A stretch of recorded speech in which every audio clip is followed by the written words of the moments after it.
Hi, welcome to the tutorial for the setup of the hooked and lock call of 2022.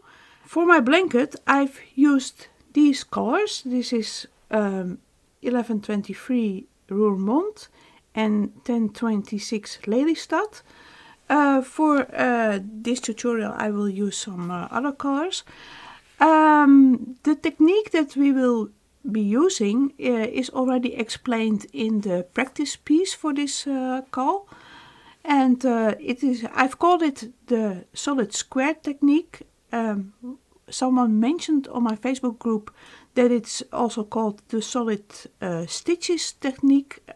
I wasn't aware of that, but okay, if you see that this is the same technique, and well, I will show you a little bit, but please do the practice piece first, and well, we will get started with the setup now, because the setup is for most people the thing that is most challenging, but I will show you a little trick, and so you can do that right away, correctly from the start, and well, let's get started.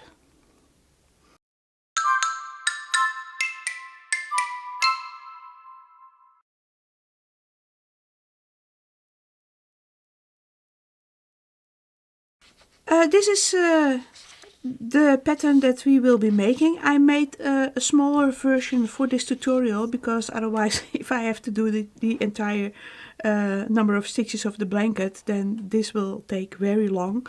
So I've made a shorter version here, but you will get it, what I will do. First I've already prepared a little thing.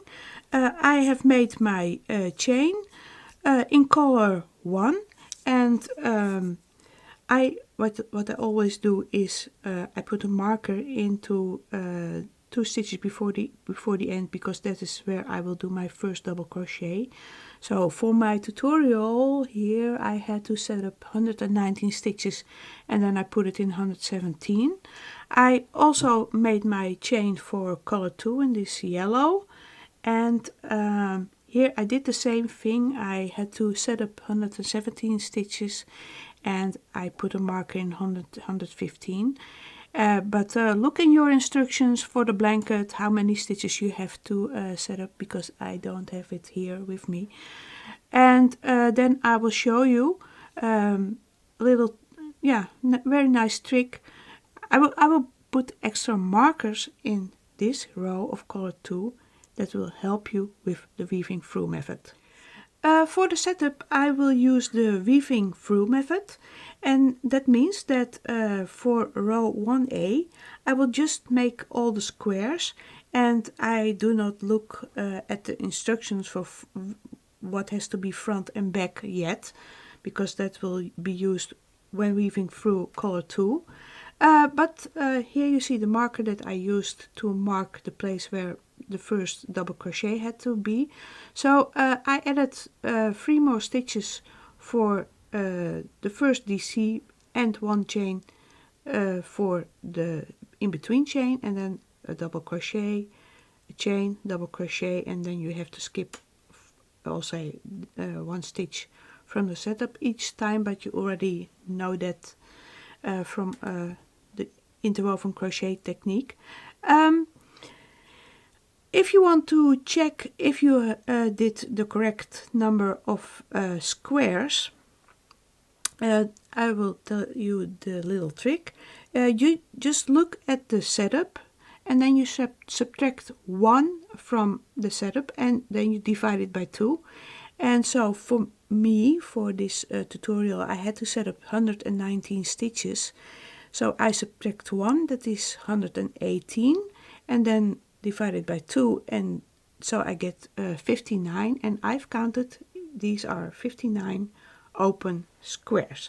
So this is for row 1A for now. And then I will show you the trick that I used for color 2, the preparation for it.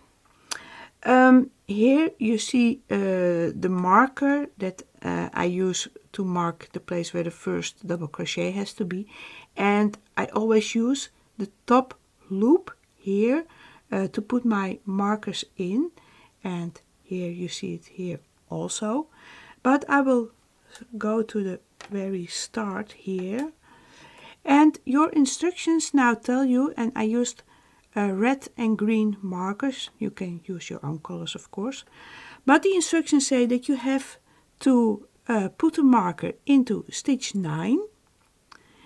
Then so let's count it. 1, 2, 3, 4, 5, 6, 7. Of course, I have to start correctly. 1, 2, 3, 4, 5, 6, 7, 8, 9 here. And then the next one has to be in stitch 21. So this is 9, 10, 11, 12, 13, 14, 15, 16, 17, 18, 19, 20, 21.